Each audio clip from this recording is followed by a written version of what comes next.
بسم اللہ الرحمن الرحیم، السلام علیکم۔ ایک نہ ایک دن یہ ہونا تھا، اور ابھی تو اور لوگوں کی بھی باری آئے گی۔ جتنا ظلم کیا گیا ہے، جتنا تشدد کیا گیا ہے، تو سب کی باری آئے گی۔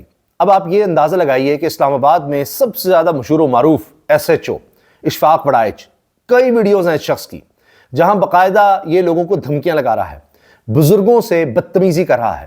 بڑی اس نے گرفتاریاں کی، نہ صحافی اس سے محفوظ تھے، نہ عام آدمی، نہ تحریک انصاف کے کارکن، کوئی نہیں۔ اور باقاعدہ یہ غرور اور تکبر کے ساتھ بتاتا تھا کہ جو کرنا ہے کر لو، اور ایسے ایسے اعلانات کرتا تھا مساجد میں جا کر بھی کہ آپ حیران ہو جائیں کہ وہیں پر اس کے خلاف ایکشن ہو جانا چاہیے تھا کہ تم کس طرح سے کوئی غیر قانونی قدم اٹھانے کا کہہ سکتے ہو اور ویڈیو بنا سکتے ہو، لوگوں کو تھریٹ کر سکتے ہو۔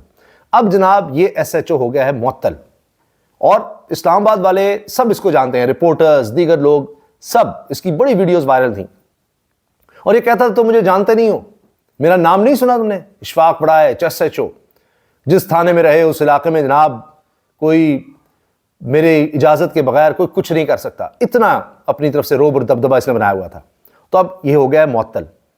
وجہ کیا بنی؟ وجہ اسلام آباد کا سانحہ، ناقص سیکیورٹی کی بنیاد پر اس کو معطل کر دیا گیا ہے۔ یعنی وہاں امام بارگاہ پر سیکیورٹی ہونی چاہیے تھی، اور یہ ایک SOP ہے۔ جمعے کے دن جو حساس جگہ ہیں وہاں پر سیکیورٹی پرووائڈ کرنا اس تھانے کی، اس SHO کی، پولیس کی، IG تک ان کی ذمہ داری، ان سب کو چیک کرنا۔ اب بہت سے لوگ کہیں گے جی اس سے اوپر کے افسر کا بھی کرنا چاہیے، اس سے اوپر بھی دیکھنا چاہیے، حکومت تک جانا چاہیے، لیکن بہرحال اس کی باری تو آ گئی نا، کیونکہ مسئلہ یہ ہے کہ یہاں ساری پولیس کو SHO سے لے کر IG تک سب کو یہی بتایا گیا ہے، سب کی ٹریننگ یہ ہو گئی ہے، ان کے دماغ میں یہ چیز آ چکی ہے کہ کارکردگی کا پیمانہ صرف ایک ہے کہ ہم نے حکمرانوں کو خوش رکھنا ہے، اور حکمران خوش کیسے ہوں گے کہ جناب تحریک انصاف کے کارکنوں کو نہیں اٹھنے دینا، ان کو دبا کے رکھو، دفعہ 144 لگاؤ، ان کو پھینٹی لگاؤ، ان کو پکڑو، ان کے خلاف مقدمات دو، گرفتاریاں کرو، کوئی شخص باہر نہ نکل سکے۔ وہاں جب ہم کارکردگی دکھا دیتے ہیں تو پھر ہمارے لیے کوئی مسئلہ نہیں، اور اسی بنیاد پر ہمارے افسران ہم سے خوش رہیں گے، حکومت ہم سے خوش رہے گی، بلے بلے ہے۔ اس کام میں یہ ماسٹر تھا اور بڑا مشہور تھا، آپ کسی سے بھی پوچھیں گے سب رپورٹرز کو جانتے تھے۔ اب اس کو معطل کیا گیا ہے۔ اس کی ویڈیوز بہت موجود ہیں۔ ایک جگہ یہ مسجد میں اعلان کیا کر رہا ہے، ذرا غور سے سنیے گا، کوٹ ان کوٹ، اس کے الفاظ ایگزیکٹ میں دہرا رہا ہوں۔ پتنگ بازی خونی کھیل ہے، اگر کسی کا بچہ پتنگ بازی کرتا پکڑا گیا تو اس کے باپ پر پرچہ دوں گا۔ ٹھیک ہے، یہ تو چلے جی قانون ہے، یہ اس کی فروری 2025 کی ویڈیو ہے جی۔ اچھا، اس کے بعد سنیے کیا آگے کہہ رہا ہے، پرچہ دوں گا، سڑک کے درمیان کھڑے کر کے جوتے ماروں گا اور اس کا گھر بھی توڑوں گا۔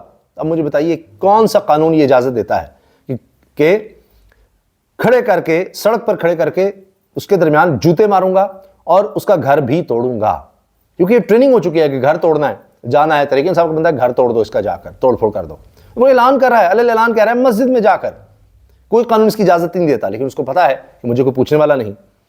تو یہ اس کا کلپ تھا، میں آپ کو تھوڑا سا یہ سنوا بھی دیتا ہوں۔ اپنے بچوں کو منع کر دیں، یہ دیکھیں، بات سن لو، اشفاق وڑائچ ایسا تو سکریٹری بول رہا ہوں، اپنے بچوں کو منع کر دیں۔ اور یہ بتا رہا ہے کہ میں SHO بول رہا ہوں۔ یہ کوئی بھی پتنگ بازی نہیں کرے گا، یہ خونی کھیل ہے جس سے کسی کی بھی جان ضائع ہو سکتی ہے۔ اگر کسی کا بچہ پتنگ بازی کرتا ہوا پکڑا گیا تو اس کے باپ پر پرچہ دوں گا اور روڈ کے درمیان اس کو جوتے ماروں گا اور اس کا گھر بھی ڈیمالش کروں گا۔ یہ اپنے بچوں کو منع کر دے، اس کا گھر بھی ڈیمالش کروں گا اور جوتے بھی ماروں گا۔ اب اس کے باپ کو بتا رہا ہے، ٹھیک ہے جی۔ اسی سے آپ اندازہ لگائیے کتنی رونت ہے، تکبر ہے۔ یہ انداز تھا اس شخص کا۔ اور اسی طرح سے ایک اور ویڈیو اس کی وائرل ہوئی تھی جس میں ایک بزرگ خاتون سے یہ بدتمیزی کرتا ہے اور کہتا ہے کہ تم میرا نام نہیں جانتی، تمہیں میرا پتہ نہیں ہے، اور اس انداز سے یہ بات کرتا تھا۔ اچھا، وہ ویڈیو بھی موجود ہے، اور وہاں اس کے ارد گرد اس کے اہلکار، پولیس کے اہلکار بھی کھڑے ہیں۔ اس کے باوجود یعنی کہ یہ نہیں کہ اکیلا ہے، وہاں پر اہلکار کھڑے ہیں، کوئی اس کو روکنے والا نہیں، کیونکہ ان کو پتہ ہے کہ بھائی یہ اس کا کام ہی یہ ہے اور یہ اس سے خوش ہوتا ہے۔ یہ کہتا ہے میرے نام سے واقف نہیں ہو ابھی تم، یہ ایک خاتون کو کہہ رہا ہے، اور غالباً وہ وکیل تھیں، ان سے اس نے یہ بات کہی، تو وہ اس کو سمجھا رہی ہیں، اور یہ آگے سے ان سے بدتمیزی کر رہا ہے۔ اسی طرح بزرگوں کے ساتھ اور سب کے ساتھ انہوں نے بتایا، اس کی بہت سی اس طرح کی ویڈیوز اور اس طرح کی حرکتیں، صحافیوں کے خلاف مقدمات اور سب کو پکڑ دھکڑ، یہ سب یہ کام کرتا رہا ہے۔ آج آپ یہ دیکھیے یہ معطل ہو گیا، اب یہ کیا کرے گا؟ ہاں آگے تو دیکھا جائے گا، لیکن اب تو پتہ لگ گیا نا کہ کسی نہ کسی طرح سے پھر پکڑ میں بندہ آ ہی جاتا ہے۔ تو غرور اور تکبر بندے کو لے ڈوبتا ہے، آج نہیں تو کل کل نہیں تو آنے والے وقت میں یہ سب پر آ جاتا ہے جو بھی شخص غرور اور تکبر کا شکار ہوگا۔ یہ تو جناب اس کے ساتھ ہوا۔ اب اس کے علاوہ طارق فضل چودھری صاحب نے اسمبلی میں اس سانے اور حادثے کے بارے میں بتایا ہے کہ کس طرح سے گرفتاریاں ہوئی ہیں، کہاں کہاں سے لوگوں کو پکڑا گیا۔ اس کی اب ڈیٹیلز بھی آ رہی ہیں۔ ترلائی دھماکے کے بعد بمبار کے قریبی عزیز کو اڈیالہ جبکہ دوسرے کو اسلام آباد سے گرفتار کیا گیا۔ ان سے ملنے والی معلومات کی بنیاد پر CTD کے پی معاونت سے 4 دہشت گردوں کو نوشہرہ سے پکڑا گیا اور اس میں کئی گرفتاریاں ہوئی ہیں۔ پھر ڈیٹیلز جو آ رہی ہیں اس میں پتہ چل رہا ہے کہ مجموعی طور پر 11 سہولت کاروں اور دہشت گردوں کو گرفتار کیا گیا ہے۔ 6 سہولت کاروں کو نوشہرہ سے گرفتار کیا گیا، 1 مزاحمت میں مارا گیا۔ خودکش حملہ آور کی والدہ سمیت 3 افراد کو راولپنڈی سے گرفتار کیا گیا۔ فون پر معلومات دینے والے 1 سہولت کار کو کراچی سے گرفتار کیا گیا۔ دھماکے ملوث 2 افغان باشندے بھی گرفتار۔ افغان باشندے نوشہرہ سے گرفتار کیے گئے جو غیر قانونی طور پر مقیم تھے۔ خودکش حملہ 7 بار یہ حملہ آور 7 بار افغانستان کے چکر لگا چکا۔ ویسٹ کے علاوہ ٹانگوں پر بھی ویسٹ پیٹ کے علاوہ ٹانگوں پر بھی بارودی مواد باندھ کر رکھا تھا اس نے، اندازہ لگائیے، پیٹ جسم کے علاوہ اس نے ٹانگوں سے باندھا ہوا تھا۔ حملہ آور دھماکے کے روز ہی نوشہرہ سے اسلام آباد پہنچا۔ دہشت گردی راولپنڈی سے کانا یہ روٹ اس نے استعمال کیا دہشت گردی کے لیے، اور سہولت کار افغانستان میں فتنہ الخارج سے رابطے میں تھے۔ جتنے اس کے سہولت کار سے یہ سب ڈیٹیلز آ رہی ہیں، CCTV فوٹیج بھی آ گئی ہے، اس کا تذکرہ ہم نے پچھلی ویڈیو میں کیا ہے۔ لیکن ایک افسوسناک پہلو یہ ہے، جیو نیوز پر یہ مریم نواز خان صاحبہ بڑی اچھی رپورٹر ہیں، ان کی رپورٹ بھی چلی ہے کہ امام بارگاہ خدیجہ کبریٰ دھماکے کے بعد حکومتی سطح پر مذمتی بیانات تو آ رہے ہیں، لیکن شہداء اور زخمیوں کے غریب لواحقین کی داد رسی کے لیے فقط مذمت ہو رہی ہے، جو کہ کافی نہیں ہے۔ بڑی محنت سے ان لوگوں نے اپنا گزارا کرنا شروع کیا ہوا تھا، لیکن اب یہ غریب لوگ ہیں جو علاج اور روزگار کے درمیان بے بسی کی تصویر بنے ہوئے ہیں، کئی معذور ہو گئے ہیں۔ کس طرح یہ اپنے گھر والوں کا پیٹ پالیں گے، کیا کریں گے؟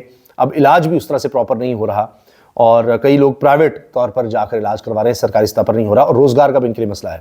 تو ان کی امداد کرنی چاہیے، اس پر آواز اٹھ رہی ہے۔ مجھے امید ہے کہ حکومت کچھ نہ کچھ کرے گی، لیکن ابھی تک نہیں کیا۔ یہ جیو پر یہ باقاعدہ رپورٹ چلی ہے۔ دوسری طرف ایک چیز سامنے آ رہی ہے کہ یہ اب دہشت گردی جس طرح سے بڑھ رہی ہے تو ہمیں سیاسی ماحول کو بہتر کرنا ہوگا۔ اسی تناظر میں خبریں چل رہی ہیں کہ رمضان المبارک میں تحریک انصاف کو کچھ ریلیف مل سکتا ہے۔ یہ بھی اطلاعات ہیں کہ کل ہو سکتا ہے منگل کا دن کچھ ملاقاتیں ہو جائیں خان صاحب کے ساتھ، دیکھتے ہیں کیا ہوتا ہے۔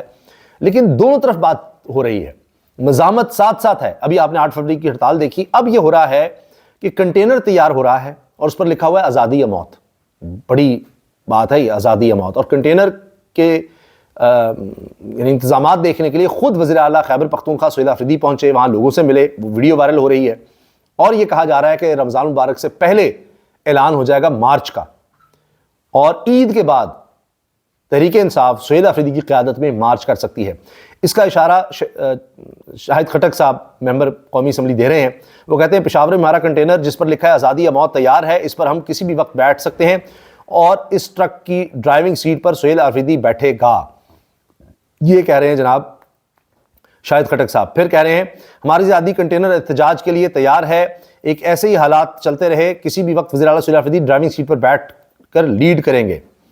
اور یہ اب خبریں جناب اس وقت آ رہی ہیں کہ رمضان المبارک کے بعد احتجاج ہونے جا رہا ہے، اور اس سے پہلے اعلان، اور وہ بھی کنٹینر کے ذریعے۔ تو اب یہ ایسے لگ رہا ہے کہ مارچ کی تیاری ہے۔ البتہ بیرسٹر گوہر جو چیئرمین ہے تحریک انصاف کے، وہ کہتے ہیں کہ عمران خان نے کہا ہے آئندہ کوئی ایسا حکم نہیں ہے عمران خان کی طرف سے کہ اسلام آباد کی طرف ہم چڑھ دوڑیں۔ یہ بیرسٹر گوہر اس سے الٹ بات کر رہے ہیں، اور وہ کہتے ہیں کہ خان صاحب کا اب تک جو آخری پیغام آیا تھا وہ یہی تھا کہ علامہ راجہ ناصر عباس اور محمود خان اچکزئی یہ دیکھیں گے کہ کیا کرنا ہے کیا نہیں کرنا، ان کے پاس اختیار ہے، احتجاج کرنا ہے، کس طرح کرنا ہے، کیا نہیں کرنا، تو وہاں پر ہے۔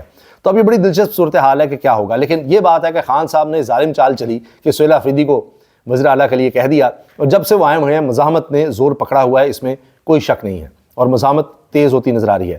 فضل الرحمان صاحب بھی بیچ میں آگے ہیں، کہتے ہیں ہم 2 قدم آگے بڑھ کر آپ سے اختلاف کریں گے، یہ حکومت کو انہوں نے پیغام دے دیا ہے۔ تو اگر آپ دیکھیں ایک مومنٹم بن رہا ہے، بیچ میں ساتھ مزاحمت کے ساتھ مفاہمت اور ریلیف کی باتیں بھی ہو رہی ہیں، لیکن یہ چیزیں لگتا ہے کہ پیرلل چلیں گی جب تک کہ معاملات پوری طرح سے سیٹل نہیں ہو جاتے۔ تو یہ اب اس وقت لیٹسٹ چیزیں نظر آ رہی ہیں۔ اچھا دیکھیے، ملکی حالات بھی یہ تقاضا کر رہے ہیں کہ ٹیمپریچر نیچے لایا جائے۔ اس میں آپ دیکھیں کہ حامد میر صاحب کہتے ہیں داعش کا خیال ہے کہ پاکستانی ریاست اور افغان طالبان کی لڑائی سے وہ بہت فائدہ اٹھا سکتی ہے. جس معاشرے میں کرائے کے قاتل اور مقتول ارزاں نرخوں پر دستیاب ہوں وہاں داعش جیسی تنظیم کا کام آسان ہو جاتا ہے. تو اس کا مقابلہ کرنا ہے تو ہمیں ایک ہونا ہوگا. اچھا، مریم نواز صاحبہ کا بیان اس وقت چل رہا ہے جی، ڈور پھرنے سے ایک ہلاکت نہیں، اللہ کا شکر ہے. مریم نواز، اس پر عبید بھٹی صحافی لکھتے ہیں کہ کہا جاتا ہے کہ ایک سکھ کے ماتھے پر گولی لگنے سے ہلاکت ہوئی تو اہل خانہ میں سے کسی نے کہا شکر ہے کہ آنکھ بچ گئی یا آنکھ پر نہیں لگی. تو یہ حال ہے، کیونکہ 6 لوگ بسنت مناتے ہوئے جاں بحق ہو گئے اور 32 زخمی ہوئے. اور مریم صاحبہ کہہ رہی ہیں کہ کسی کے گلے پر ڈور نہیں پھری جو ہلاک ہوئے ہیں نا، کرنٹ لگنے سے ہو گئے، چھت سے گرنے سے ہو گئے، اس طرح سے ہلاکتیں ہو گئی ہیں، لیکن گلے پر ڈور پھرنے سے نہیں ہوئی. تو اس پر وہ شکر کر رہی ہیں. تو یہ جناب اب کیا کہا جائے، اس طرح کے تو بیانات ہیں اور یہ ابھی کنٹینیو کریں گے. مریم نواز صاحبہ کے بیانات ایسے ہی. اجازت دیجیے، اللہ حافظ.